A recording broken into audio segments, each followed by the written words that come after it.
Hey guys, and welcome back to my channel.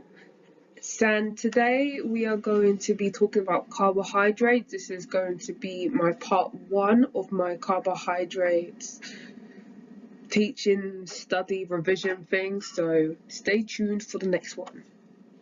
And also make sure to like and subscribe if you like this video and you want more of this. So glucose. Glucose is a monosaccharide. It is an important molecule for life.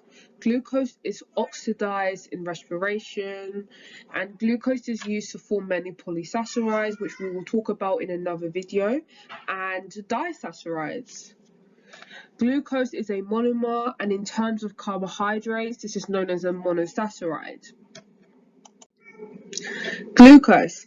Glucose has 2 isomers, and you need to know these isomers. You need to know these are beta glucose and alpha glucose. You need to know the structure of these 2 glucose isomers because they may ask you in an exam to identify the isomer. The difference between these 2 isomers is the position of the OH and the H on carbon 1 of the ring structure in glucose. So as you can see right here, in alpha glucose, you can see on carbon 1, which is next to the oxygen to the right, you see a hydrogen at the top and an OH at the bottom. But when you compare it to beta glucose, it's actually the other way round. On carbon 1, which is next to the oxygen to the right, you have an OH at the top and an H at the bottom. So you need to know these differences. So that is the only difference between them, because they still have the same molecular formula. It's still C6H12O6, but it's just different structure. And you will know more about structural isomers if you do chemistry, A level, and so on and so forth. Monosaccharides. So these are the simplest carbohydrates, and they are important in living things because they provide an energy source. They are well suited to their role as an energy source because they have a great number of carbon and hydrogen bonds. Monosaccharides are sugars that taste sweet, I'd say. I mean, that's what they say anyway. And they are soluble in water and insoluble in non-polar solvents. Monosaccharides, they exist in either a ring structure, cyclic structure, or in a straight chains. They have a backbone of single carbon-carbon bonds, except the one that's bonded to the oxygen, which forms a carbonyl group. A little bit of an extra piece of information. Monosaccharides. There are different sugars have different numbers of carbon atoms. So pentose sugars will obviously have 5 carbon atoms. Hexose sugars will obviously have 6 carbon atoms. Then triose sugars will obviously have 3 carbon atoms. I'm sure you guys get it.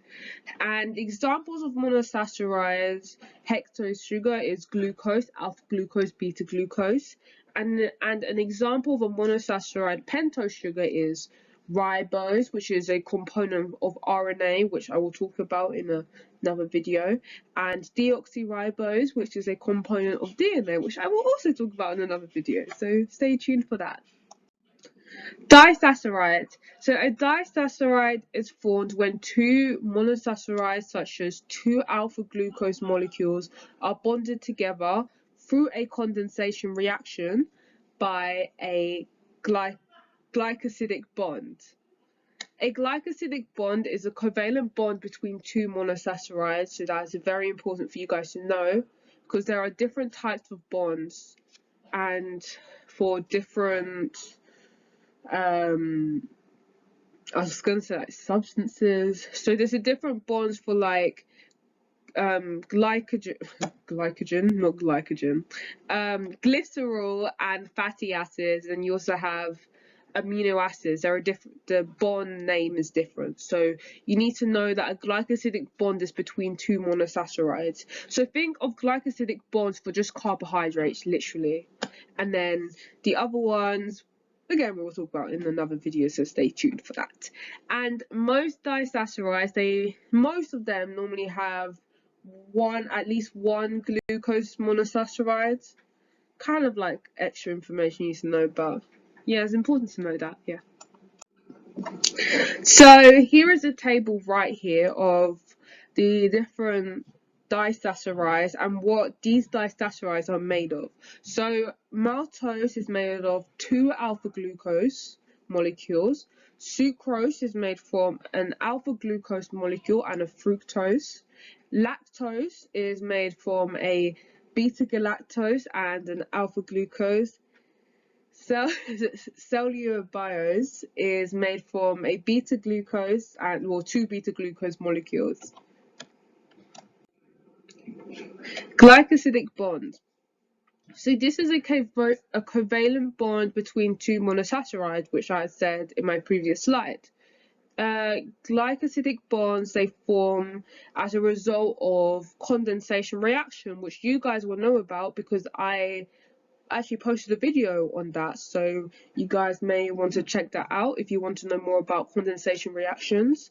And now let's look at the formation of a glycosidic bond between two alpha glucose molecules, and just kind of so that you guys understand everything that I kind of said in my previous slide and you understand glucose molecules. Do you guys remember the structure of the alpha glucose molecule? And if so, draw it out. Even if you're wrong, it's okay.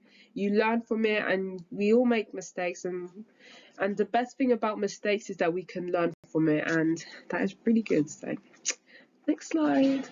So the hydroxyl group, the OH, in carbon 1 in one alpha glucose molecule, and a hydrogen from the OH in carbon 4 of the other alpha glucose molecule is removed, and these then join together to form water, a molecule of water. And a 1 to 4 yeah, a 1 to 4 glycosidic bond is formed. And the reason why it's actually called 1 to 4 glycosidic bond is because the glycosidic bond is formed between carbon 1 in one glucose molecule and carbon 4 in the other glucose molecule. Thank you guys for watching, and I hope you guys really enjoyed it and found it kind of quick and informative and educational, whatever. And I hope you guys really enjoy it. Please make sure to like and subscribe if you like this video and you want more videos like this, because I would appreciate that so much. And see you in another video, which will probably be next day or something like that. So stay tuned for that and have a great day, and I hope you guys do well. I mean, I know you guys will do well, but just gotta hope. I'm joking, you guys will do well.